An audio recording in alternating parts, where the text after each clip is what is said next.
丝锥断开不要慌，巴铁师傅来帮忙。卡尺牙龟精准量，车床打磨都用上，做出产品美名扬。眼前师傅正在用液压机压的这个轴承，就是师傅打算用于制作丝锥的原材料。看似在破坏，实际它是在废物利用。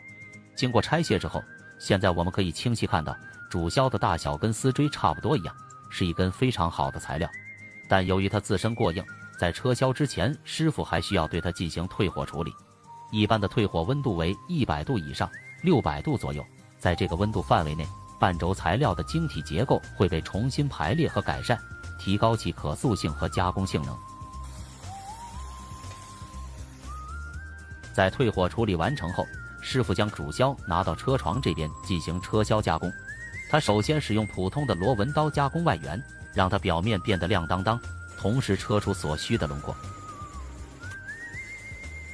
为了确保加工的精准度，轴径加工差不多后，还需要利用卡尺进行测量，确认没问题后，接着继续车销出所需的轮廓。虽然经过退火处理，但由于师傅用的是普通的手磨尖刀，硬度明显不够，在车销的过程中，刀头直冒白烟。可这并不影响到师傅的正常发挥，3下5除2的功夫，便车出了所需的轮廓。接下来到了最关键的步骤，车销螺纹。然而这里并没有板牙可用，它只能利用祖传的螺纹刀车螺纹。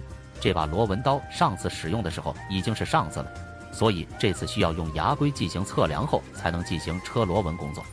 整个车螺纹的过程看似复杂，实际上一点也不简单，对技术要求非常高，不光要精准地调整好螺距，而且还要精准地对刀，才能把螺纹车销好。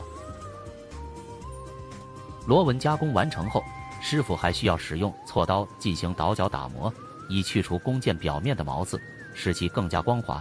接着再利用牙龟测量检查一遍，检查没问题后就可以洗消排泄槽了。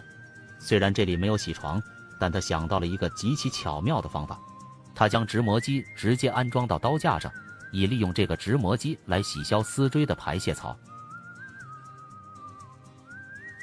在进行洗消之前，它必须精确测量排泄槽的位置并进行标记，相邻的排泄槽之间的间距应该为90度，这样可以确保排泄槽的均匀分布，然后它就可以使用直磨机来洗消排泄槽了。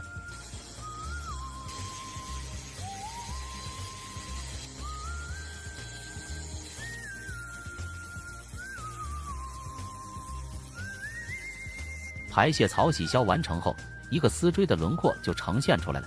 但这样还不算完成，因为长度还达不到所需的标准，所以现在师傅还需要利用角磨机将多余的部分切割掉。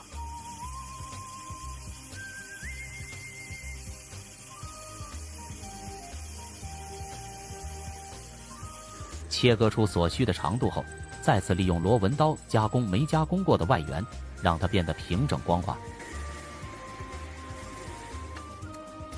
经过一番加工，现在看起来已经亮当当，但还没有方头，所以接下来还需要制作方头，后续才能把它安装到工具上。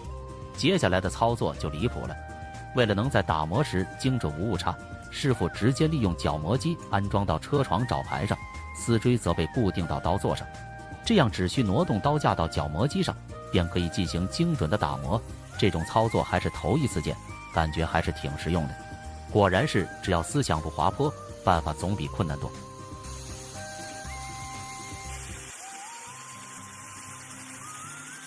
方头打磨完成后，一个全新的丝锥就诞生了。为了增加它的硬度，师傅还会对其进行淬火处理。首先，他用气锅将其加热至很多度，具体也不知道是多少度，让它变得通红为止。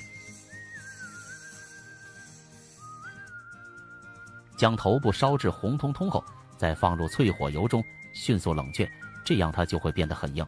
钢弹终于又有救了。